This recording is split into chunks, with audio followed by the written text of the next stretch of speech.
it's a tough transition, right? Like talking about a guy like Kyrie getting hurt. The last time we did a show, or 2 times ago we did a show, it was Victor Wembanyama. He was out, Yeah, for the rest of the season. yeah. Joel Embiid's done for the rest of the Well, year. Like I, injuries are just. I'm. You gotta just pray, and just Mhm. work on your body. That's all you can do. There's nothing else you can do, and then the rest up to God. There's nothing else you can do about that. Shoo. Okay, what's next, Tony? You just run the show. Run the show. Come Yeah. on. All right. So I honestly feel like when you talk about the NBA of the last 10 years, you can't tell the story without talking about Kyrie Irving, what he did in Game 7. So a lot of the conversation as of recent has been about the face of the NBA, who's the face Yeah. of the NBA, what the face of the Okay. NBA is. I wanted to get your opinion on it because I want to read this quote from Stephen A. Smith, who we've had on the show a couple times. Okay. And he said, I don't believe an international player can be the face of the NBA. I know they're Okay. global iconic figures. Their popularity extends globally, but the NBA is an American born sport. Okay. What are you asking? If I agree or don't agree? Let's start off with just like if you agree with a statement like that. Not necessarily agree, but I understand where he's coming from. Hmm. I I got it understand. too. There is facts to it. There is facts. If let's say Giannis' name was, if his name was, let's say instead of Antetokounmpo or his name was Johnson, yeah, Hmm. he there was no even debate of we would even be having this conversation right now. You know what I mean? For But sure. I think, yeah. But then I think then I see other stuff like Jokic, Giannis. It's been a lot of global, so it's becoming global sport. That's where I Hmm. don't agree. I agree that it does help definitely being American, being the first in the NBA, which it used to. Not now. It used to, not Yeah, now I because feel now like it's we're different. at a crossroads, right? Because, Exactly. and I get what Stephen A. Smith is saying, and I only say that I don't agree, but I can see where he's coming from a marketing standpoint, right? And I say this as a fan of baseball because I know Not even marketing. global markets are a little bit different, but companies Yeah. tend to lean toward players that they are able to essentially have no language barrier with, right? Like so in baseball, there are guys crazy talented that don't get the marketing and the love that they deserve because they either use a translator or they don't have English as their first language. So even like in a commercial or things like that, it just isn't as smooth as I think a lot of brands would probably prefer when marketing in the United States. Now, that being said, Yeah. when you're next level talented, Giannis, Luka, Jokic, Shohei Otani, they're going to make things work, right? Like Shohei is the face of Major League Baseball, even though he uses a translator. It just is what it is. But globally, I don't know if people in the U.S. fully understand what superstars NBA players are when they go overseas. Especially like when you saw clips back in the day when like Nike would make, I mean, this is not back in the day, last summer, but like when Nike would do trips to China, like y'all Hmm. couldn't move because of the fanhood that's there. I And know. that's the NBA. That's global. Yeah, that's global. It's the NBA. That's players who, and then I remember I had this conversation with Russ, and Russ said like, "Yo, Greece loves basketball." It's like they kept saying, "Yeah, Thanalysis, yeah." This. I was like, "Yeah, Hmm. He was like, I was like, they love us right there. And I remember, like a lot of either teammates or players, like, "Oh my God, if you go to Europe, if you go to Greece, like the boys are really up there and people know." I was like, yeah, it's because like the States, like if you come to the States, a lot of people will know. So it does play a role. I understand being Hmm. marketable, right? And so for some American born players, it could be cities to cities or states to states. Like I remember I had a game, we was playing G League. Wow, this is like 10 years ago, right? And one of my teammates was Jimmer, pretty dead. Okay. And Yeah. we went all the way. I think it was a game we were playing. Was it Utah? Might have been Utah. This is not even an over exaggeration, bro. It was 1,000 people, 2,000 people in the stands. Like, oh, I'm going Just crazy. for him. Like, yeah, Jimmer, Oh, Jimmer. So it was for sure Utah because he played college at BYU. exactly, yeah. Yep. So we went there. It was crazy. And then he was like, "Yeah, I played here," and just him being Jimmer, marketable. Hmm. Same thing with us. When we go to New York, when we go to Toronto, it's Greek flags everywhere, like Nigerian flags everywhere. but we go to Houston. Like it's I think you represent, and at the same time, it's marketing. But for what sure. Stephen A. Smith is saying, he's appealing into marketability. Now, what I would say is, you cannot say that overseas players, somebody who's from overseas could not be the face. You gotta stand on it and specifically say who, because it's Okay. basically saying, yeah, you have to. Yeah, and I'll tell you why Hmm. you have to, because you cannot say, Luca cannot be the face in the NBA. Luca almost broke the internet. He just got traded, and he was like, whole people who don't even know basketball was like, "Did you see what happened?" I was like, "You don't even talk about basketball. How did you know what happened?" Hmm. Historic, right? Giannis, we're not even gonna dissect this. Okay, of course you gotta be like, yeah, specifically him and him and him cannot be the face of the NBA. You cannot say guys who are not from here cannot be the face of the NBA, because it's like basically saying, so what is the NBA? Is who sells more, who wins more, or like what is the competition? What's the criteria to be the face of the NBA?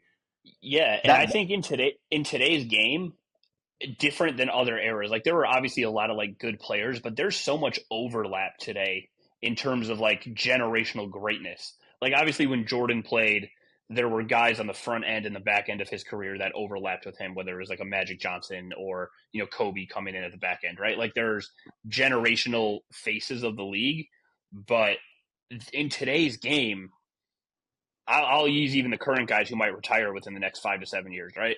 LeBron, Steph, KD. There's just guys like that who, if they were in their errors by themselves, they'd be unbelievably great, and they still are. no, But there's just so many now.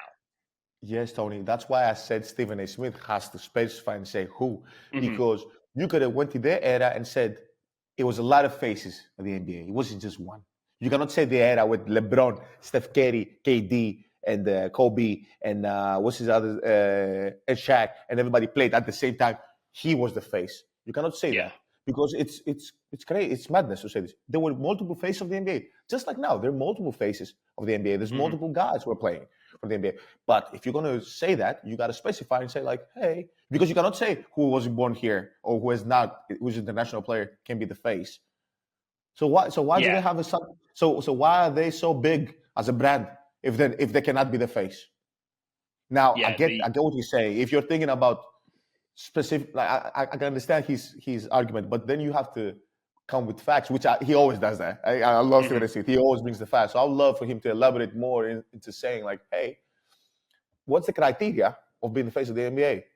Number That's one, where I think next time we have him on, in terms of like, you're not even really able to do that on television because you have to talk in such 90-second clips. that is Kind of true. like That is if true. you go back on like when Jay Williams joined you Yeah, on this show, he talked about how on TV you're trained to talk in specific clips because you have X amount of time. I think like in long form, you're able to kind of explain those things a little bit more and really go through the details.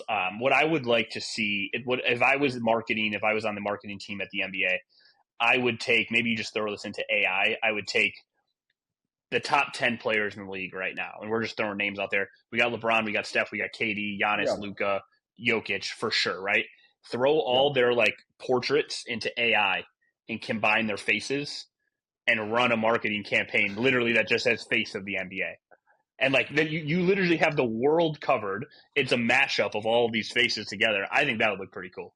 That's what I would do, because the NBA just has Tatum's in there as well, obviously. Like So the NBA just has multiple faces. There's all time greatness being played every exactly, single night. exactly. So I don't necessarily agree 100%, but I know what he's saying, why he's saying it. I know Mm-hmm. why. So I do understand the statement. The other thing I would say as well, as well, is that like what would be the criteria? Let's talk about this. This is fun. This is what people want to hear. What would be the criteria? Would it be you got to be pretty? Like, do you have to be like handsome to be the face Oh of the yeah, NBA? it's the Let's United put States. We're very vain. You have to be good looking to be the face of okay. anything.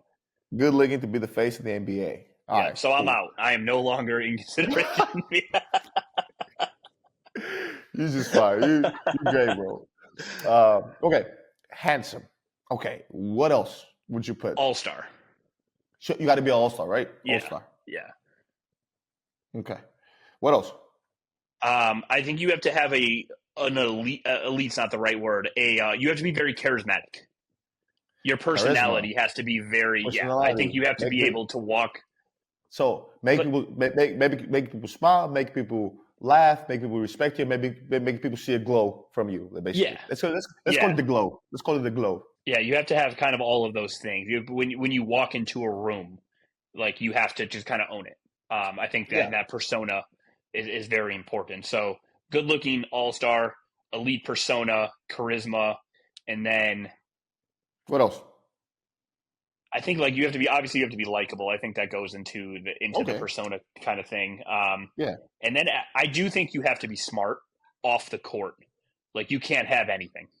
Now There let's can't be now, now anything. now let's dissect this. Let's dissect this. When in the NBA history, on the history of the sport, either NBA or overseas or anywhere in the planet, have they ever dissected more than what we do now, the outside of the Oh, court? never. And it has a Never. lot to do with the fact that so I'm obviously in Milwaukee. Like I grew up here. I Yeah. watched the Green Bay Packers when I was growing up, right? You hear stories about guys who like especially in Green Bay where there's a bar on every street corner or Milwaukee wherever, you hear stories and former players will joke like we never would have survived in the social media age. And that's true for a lot of guys, right? And That's true. nowadays every single thing you do, if I don't want to use anyone's name. If Bill Yeah. Johnson, superstar in the NBA, was out and denied a fan a photo, let's just say he's having a bad day, fan catches him, he's got to run to the bathroom, right? Fan catches him, can I get a picture? And Bill Johnson says no. Mhm. That video of the no is going to be all over social media and it's going to be in bold headlines. Bill Johnson declines fan photo. He's a jerk. He's this, he's that. There is no I don't envy the position that so many of these superstars are in, whether you're a musician or an actor or an athlete. It's impossible. It's got to be impossible. Like you can't go in public without the fear of upsetting one single person who throws it on social media, probably out of context or lacking details, and then their public persona is screwed. Okay. So let's say this then. You sit down and we said 7 things. Mm-hmm. And from the 7, only one was about the sport of basketball. Only one, which what you said Only has to all be an star. all-star. Right. Yeah. Everything else has to be handsome, has to have the glow, has to be likable, has to have charisma, has to be on and off the court, clean, blah, blah, blah. Nothing had to do with the sport. Nothing. None of this had to do with the sport. The 6, 7 things. So it's a package. Now, when we say, oh, this guy should be or this guy shouldn't be, the only debate people have right now is that the people who are the guys who are could be the face of the NBA don't fit their criteria. That's why we're having this conversation. Because if they did, we wouldn't be having this conversation. It would be clear cut who it is. Mm-hmm. But for some reason, to certain people, I'm not saying it's Stephen A. Smith, but certain people maybe it doesn't, which I don't think so. I think the NBA already knows what they have. That's why they are so great at what they do. There's not Mm-hmm. by any chance so you saw a commercial with Wemby, Giannis, and Tatum at the same Yeah. time. Like this Yep. doesn't happen by mistake. You know what I'm saying? This doesn't happen by mistake. Then when you have all these guys at Vegas doing the Vegas commercial, and you have Drew, and like it doesn't happen by mistake. By mistake, No. they know what they're doing. It's a product. It's very But yeah, calculated. it's very calculated.